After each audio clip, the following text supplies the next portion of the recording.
নমস্কার, ভেজ কিচ চ্যানেলে আপনাদের সকলকে স্বাগত। এই চ্যানেলটি মূলত একটি নিরামিষ রান্নার চ্যানেল।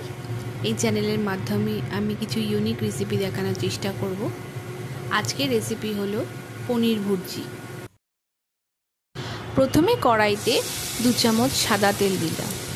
তেলটা গরম হলে 2টি মিডিয়াম সাইজের টমেটো চৌকো করে কেটে তেলের মধ্যে দিলাম, আর একটা বড় সাইজের ক্যাপসিকাম ছোট ছোট টুকরো করে কেটে টমেটোর সাথে দেওয়া হলো। এরপর টমেটো আর ক্যাপসিকামকে কড়ার মধ্যে ভালো করে নাড়াচাড়া করলাম। টমেটো আর ক্যাপসিকামটা নরম হয়ে গলে এলে তার মধ্যে 1 চামচ হলুদ গুঁড়ো, 1/2 চামচ জিরে গুঁড়ো, 1 চামচ ধনে গুঁড়ো আর 1/2 চামচ গরম মশলা গুঁড়ো দিয়ে ভালো করে মশলাটা কষাতে থাকলাম। মশলাটা ভালো করে কষানো হয়ে গেলে আমি এর মধ্যে স্বাদ মতো চিনি আর স্বাদ মতো লবণ যোগ করলাম।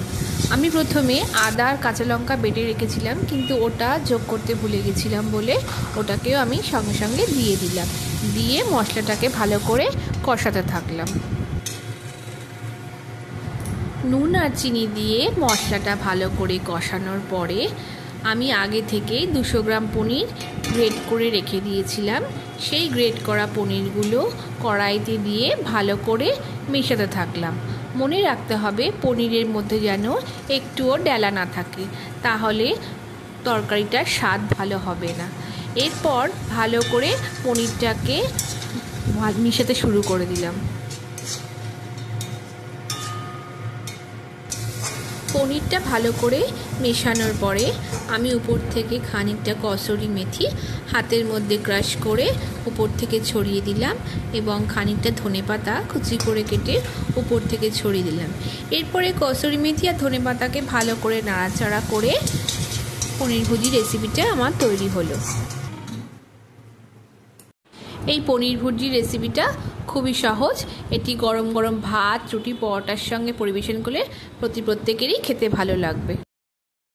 এরকম কিছু সহজ এবং ইউনিক রেসিপি পেতে চাইলে আমার ইউটিউব চ্যানেল ভেজ কিচকে লাইক, শেয়ার এবং সাবস্ক্রাইব করে দেবেন এবং আমার ফেসবুক পেজকে অবশ্যই ফলো করে দেবেন।